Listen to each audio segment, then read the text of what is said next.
클레오파트라는 기원전 69년에 나일강 삼각주에 위치한 알렉산드리아에서 태어났다.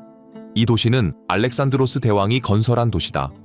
클레오파트라는 고대 이집트의 중요한 여왕이었으며 그녀의 이름은 오늘날까지도 이어지고 있다. 그녀는 인류 역사상 가장 잘 알려진 여성 중 한 명이다. 그녀는 생애 전반에 걸쳐 전략가로서 두각을 나타냈고 결단력 있고 매우 지적하며 교활했고 거대한 재산을 소유하고 있었다. 한 번은 그리스 철학자 플루타르코스가 그녀에 대해 이렇게 썼다.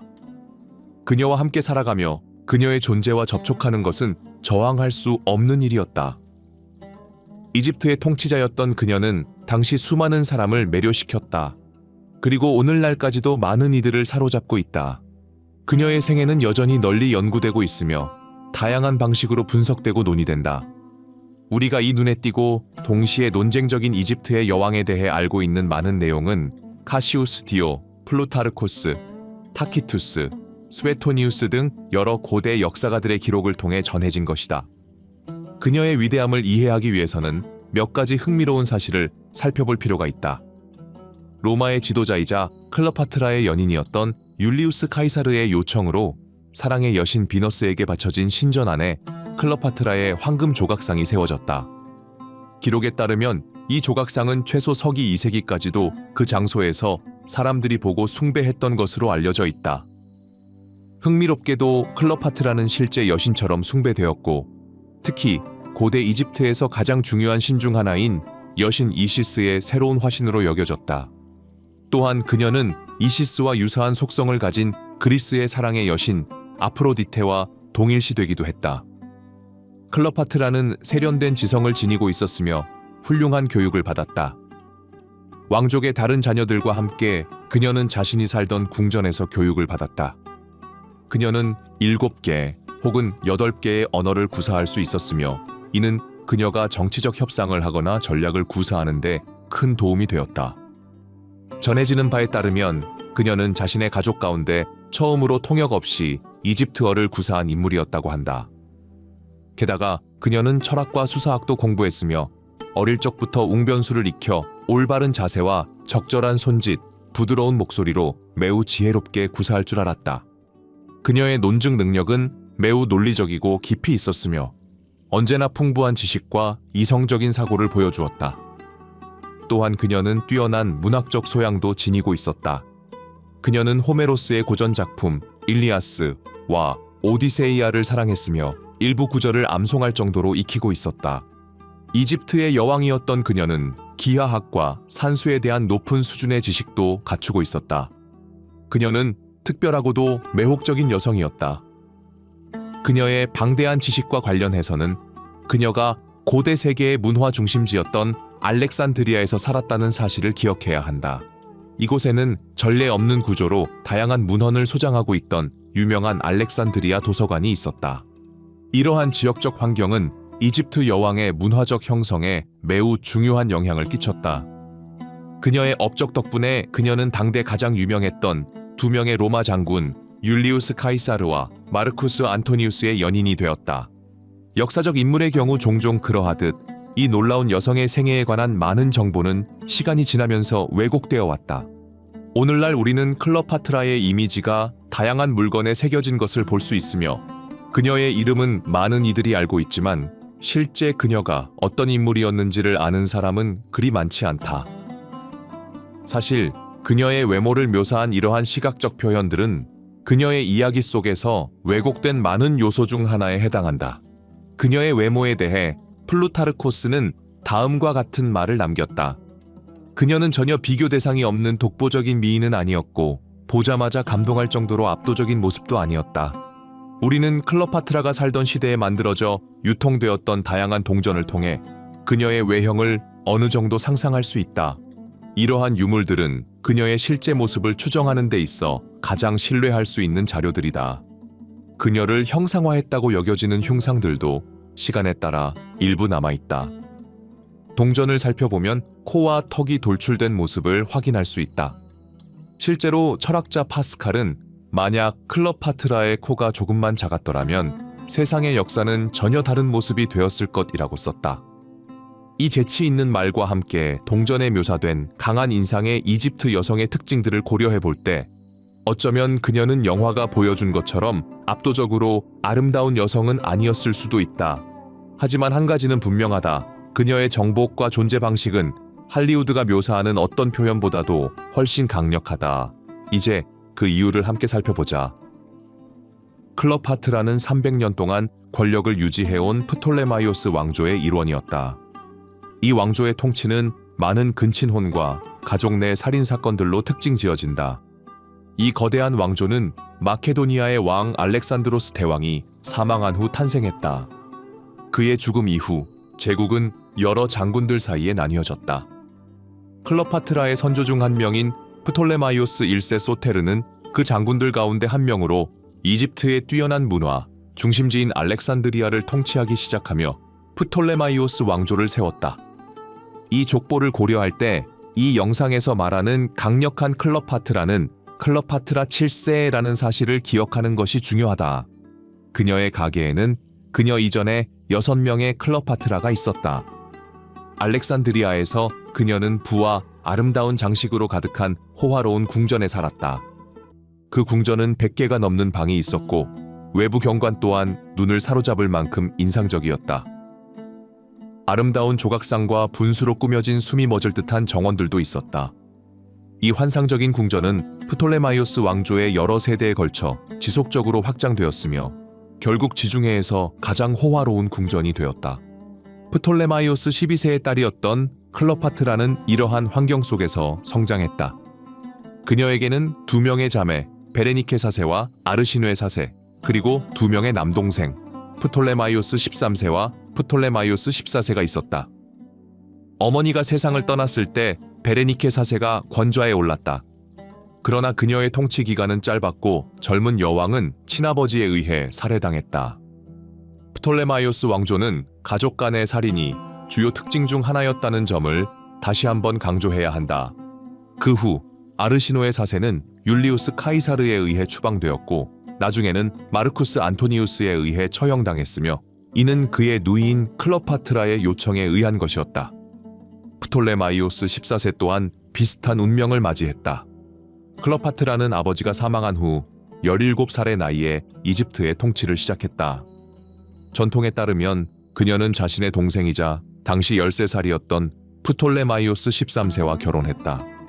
클레오파트라가 이집트의 여왕이 된 뒤 얼마 지나지 않아 그녀의 남편이자 동생인 프톨레마이오스 13세는 누이의 간섭 없이 직접 나라를 통치하고자 했다. 프톨레마이오스의 3명의 주요 조언자 포티누스, 아킬라스, 그리고 키오스의 터도토스는 이 생각에 동의하며 젊은 왕이 클레오파트라와 결별하고 그녀를 권좌에서 내쫓도록 설득했다. 여왕은 통치 기간 동안 자신의 전략적 능력을 보여주기 위해 이탈리아와의 정치적 관계를 유지하려 했다. 그녀의 목표는 내전이 벌어질 경우 중요한 동맹이 될 수 있는 로마인들과의 우호를 강화하는 것이었다.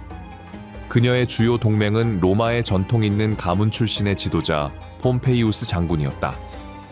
이러한 외교적 움직임은 클레오파트라가 동생을 속였다는 이유로 반역죄로 몰리게 했다. 그녀는 21살의 나이에 알렉산드리아를 떠나야 했고 시리아로 망명하여 그곳에서 군대를 조직했다. 젊은 이집트 왕과 그의 세 조언자들은 어떤 대가를 치르더라도 여왕이 알렉산드리아로 돌아오는 것을 막기 위해 그녀를 추적하기로 결정했다. 그러나 여왕을 찾기 위한 그들의 수색 도중 뜻밖의 소식을 듣게 되었다. 위대한 율리우스 카이사르와 경쟁하던 폼페이우스가 이집트 땅으로 향하고 있다는 것이었다.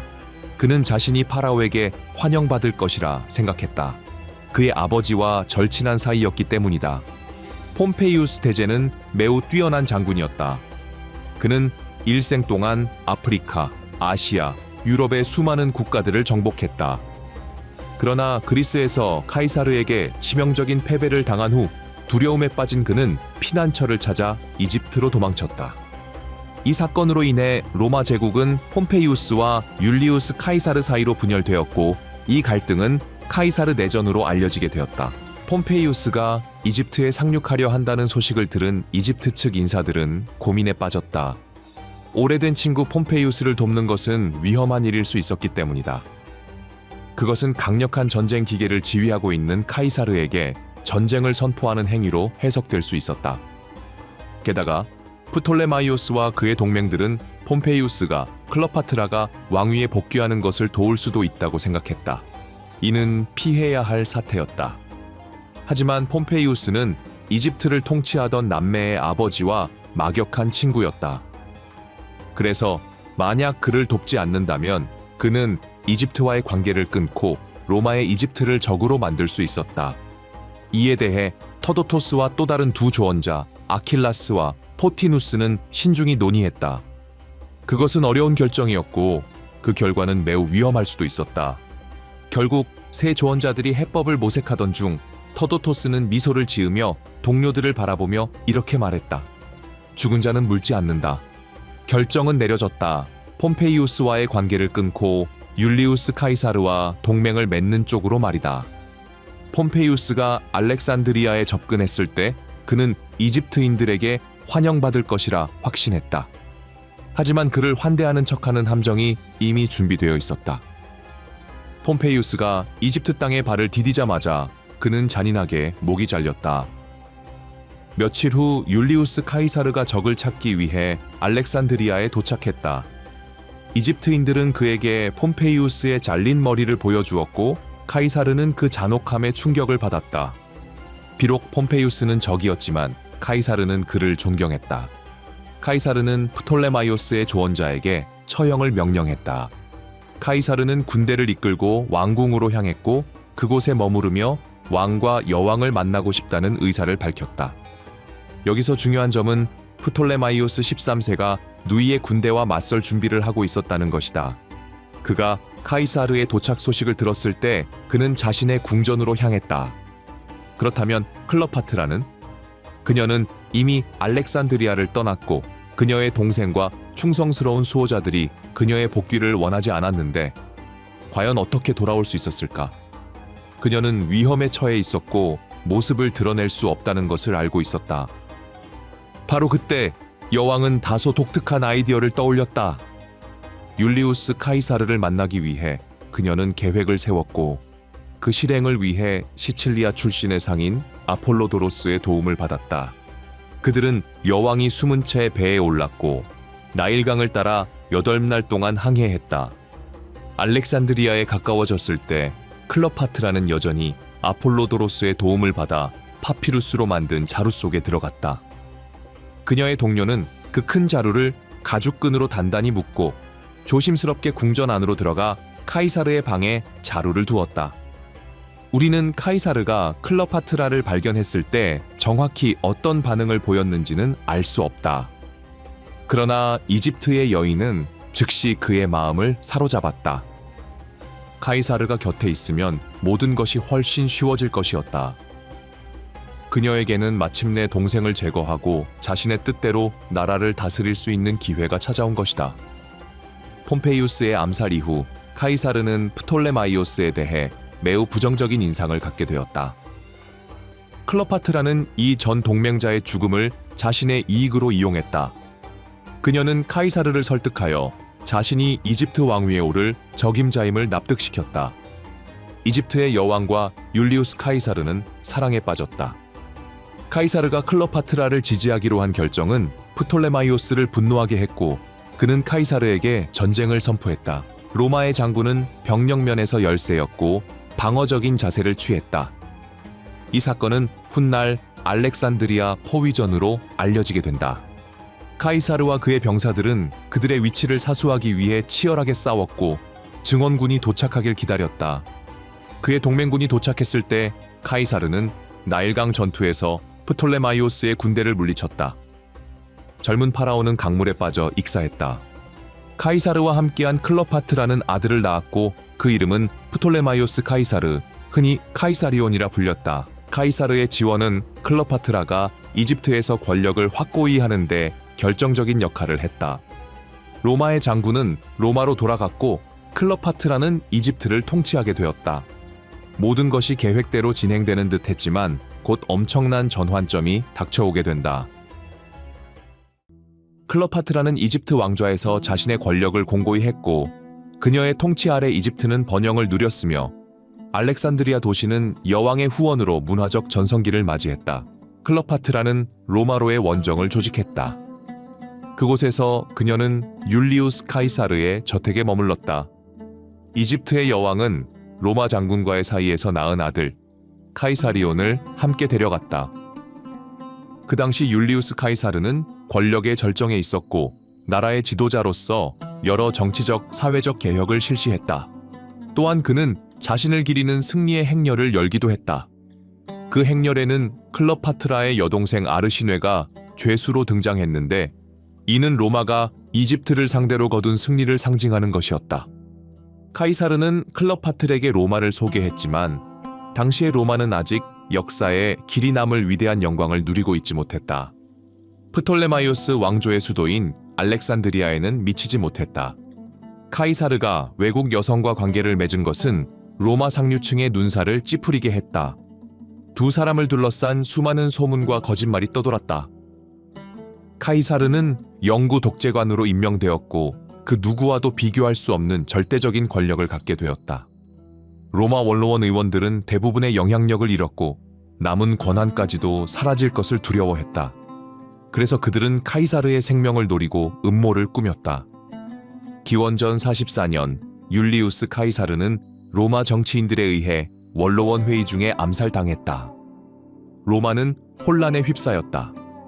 카이사르의 오른팔이었던 마르쿠스 안토니우스 장군은 음모자들을 추격했다. 그는 공공광장에서 카이사르의 유언장을 낭독했는데 그 안에는 클레오파트라와의 아들이 상속인으로 명시되어 있지 않았다. 유언장에는 카이사르가 자신의 후계자로 조카 옥타비우스를 지명했다고 적혀 있었다. 로마는 더 이상 이집트 여왕에게 안전한 곳이 아니었고 그녀는 왕국으로 돌아갔다. 한편 옥타비우스와 마르쿠스 안토니우스는 배신자들을 추격하기 위해 군대를 이끌었다. 클레오파트라와 마르쿠스 안토니우스 사이에는 특별한 만남이 있었다. 기원전 41년 그는 사절을 알렉산드리아로 보냈고 그를 통해 클레오파트라를 오늘날 터키에 해당하는 도시 타르수스에서 만나자고 요청했다. 이집트의 여왕은 약속된 장소에 찬란한 배를 타고 도착했다. 그 배는 선미가 황금으로 되어 있었고 노는 은으로, 돛은 자주색으로 만들어져 있었다. 항해 도중에는 음악이 함께했다. 피리, 리라, 플루트가 연주되었고 아름답고 화려하게 치장한 여왕은 하인들의 손길로 단장되었으며 배에서는 향기로운 냄새가 퍼졌다. 도시의 주민들은 모두 일손을 멈추고 클레오파트라의 승리 같은 입장을 보기 위해 몰려들었다. 마르쿠스 안토니우스는 그녀를 보자마자 사랑에 빠졌다. 같은 해 클레오파트라는 위대한 마르쿠스 안토니우스를 알렉산드리아로 초대했다. 그는 이집트에서 시간을 보내며 여왕과 가까워졌고 이후 로마로 돌아갔으며 둘은 편지를 주고받으며 연락을 이어갔다. 그들이 다시 만난 것은 오랜 시간이 지난 후였다. 그러나 재회에 앞서 기원전 40년에 클레오파트라는 쌍둥이를 출산했으며 마르쿠스 안토니우스는 그들을 자신의 자식이자 후계자로 인정했다. 아이들의 이름은 헬리오스 태양과 셀레네 달로 둘 다 그리스어에서 유래된 것이었다. 로마 장군이 이집트 여왕과 떨어져 있는 동안 그는 로마에서 아내 풀비아와의 관계를 잠시 회복하기도 했지만 클레오파트라를 완전히 잊지는 못했다. 결국 풀비아가 세상을 떠났고 이것이 다시 클레오파트라와의 재결합을 용이하게 만들었다. 하지만 율리우스 카이사르의 조카인 옥타비우스는 그것을 원하지 않았다. 그는 자신의 여동생 옥타비아를 마르쿠스 안토니우스와 결혼시키자고 제안했고 그 결혼은 성사되어 2년 동안 3명의 자녀를 낳았다. 카이사르의 죽음 이후 마르쿠스 안토니우스는 최고 집정관이 되었고 이후 옥타비우스, 레피두스와 함께 제2차 삼두 정치를 형성했다. 레피두스는 정계에서 물러났고 그로 인해 옥타비우스와 마르쿠스 안토니우스 사이에 갈등이 생기게 되었다. 로마의 권력은 둘로 나뉘었고 카이사르의 조카인 옥타비우스는 서방을, 마르쿠스 안토니우스는 동방 지역을 지배했다. 결혼한 상태였고 옥타비우스의 뜻에 반했음에도 마르쿠스 안토니우스와 클레오파트라의 로맨스는 계속되었다. 그들은 안티오키아에서 다시 만나 공식적으로 관계를 인정했다. 그들의 사랑은 활발히 지속되었고 알렉산드리아에서도 둘은 사랑에 빠진 듯했다. 그들은 수많은 연회와 축제를 열어 그들의 권위를 과시했다. 그러나 고대 페르시아의 파르티아 제국이 시리아와 소아시아를 침략하면서 로마인은 어쩔 수 없이 이집트를 떠나야 했다. 옥타비우스는 이들의 결합을 강하게 비난했고 강력한 이집트 여왕과의 관계에 분노했다. 그 이유 중 일부는 그의 여동생 옥타비아가 마르쿠스 안토니우스에게 거절당한 것이었고, 나머지는 로마 제국의 일부를 이 부부에게 빼앗길지도 모른다는 두려움 때문이었다.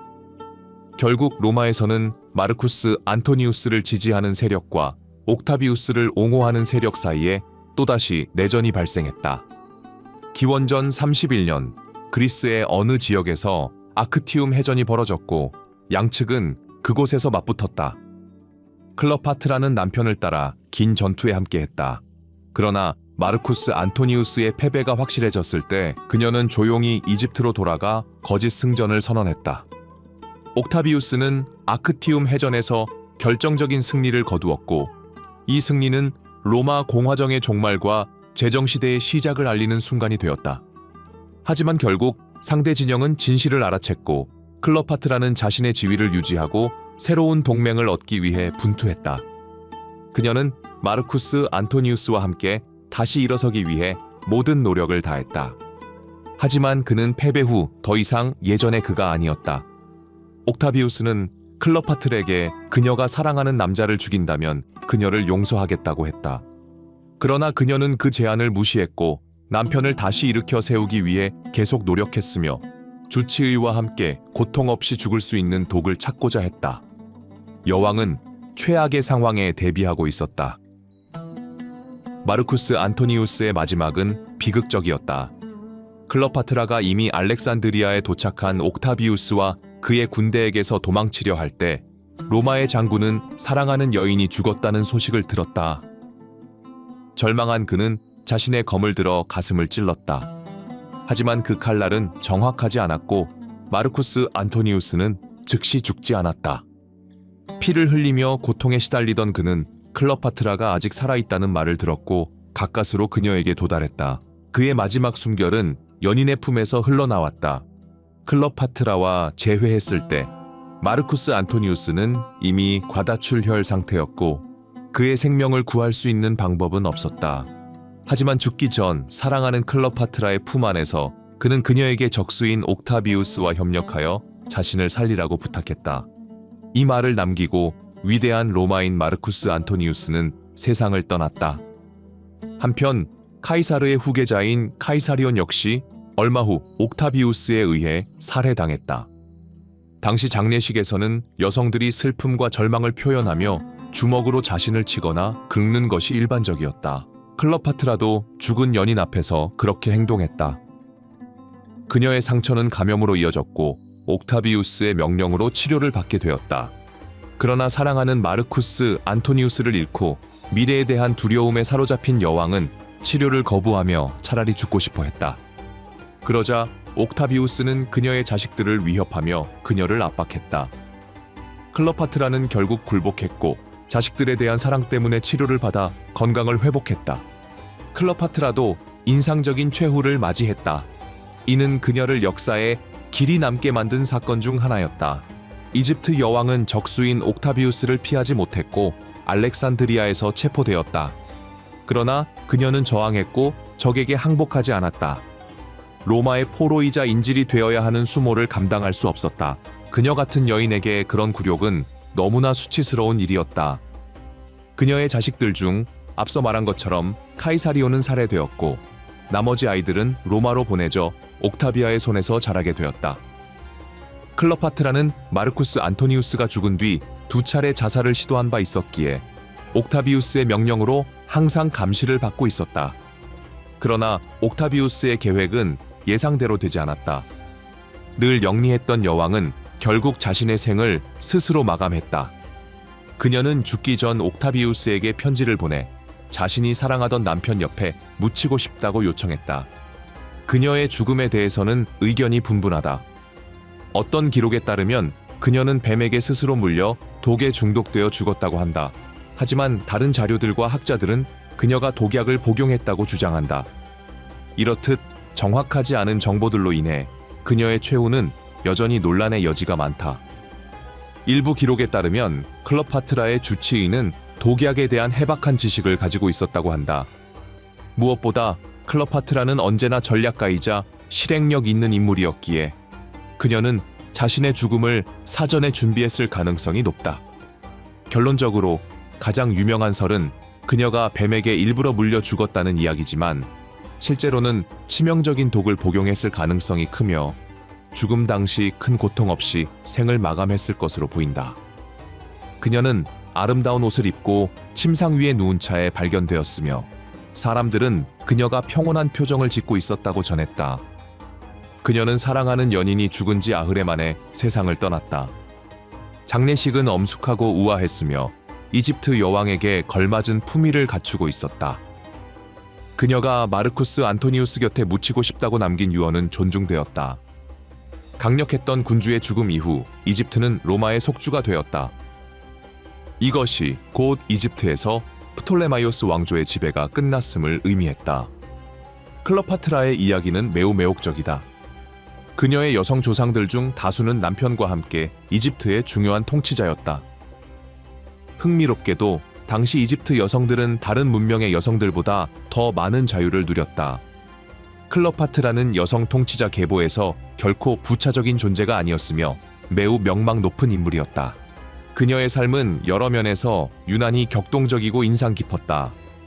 무엇보다 프톨레마이오스 가문은 가족 간의 수많은 살인 사건으로 유명했으며 이러한 습관은 클레오파트라에게도 이어졌다. 그럼에도 불구하고 프톨레마이오스 왕조의 통치는 이집트에 매우 중요한 의미를 지녔으며 클레오파트라는 삶 내내 막중한 책임을 지고 중대한 결정을 내려야 했다. 그녀에게는 지지자도 적도 많았다. 그녀는 능숙하고 도발적이었으며 엄청난 영향력을 가진 인물이었다. 그녀는 매우 드물고 특별하며 대단히 의지가 강한 여성이었다. 그녀는 항상 자신의 목표를 달성하기 위한 전략을 갖고 있었다. 클레오파트라는 그녀의 깊은 지식과 독특한 지성으로 모든 이들을 감탄하게 만들었다. 이러한 자질들을 갖춘 이집트 여왕의 모습은 역사상 가장 전설적인 두 인물, 강력한 율리우스 카이사르와 마르쿠스 안토니우스를 사로잡게 만들었다. 하지만 시간이 흐르면서 클레오파트라의 이미지는 종종 왜곡되었고 이집트 여인은 편견 속에 보이게 되었다. 때로는 그녀의 인생 전체와 그 업적이 단지 2명의 로마인을 유혹한 것으로 요약되기도 한다. 하지만 그러한 관점은 지나치게 단편적이며 그녀는 위대한 정치적 성과들을 이뤄낸 인물이었다.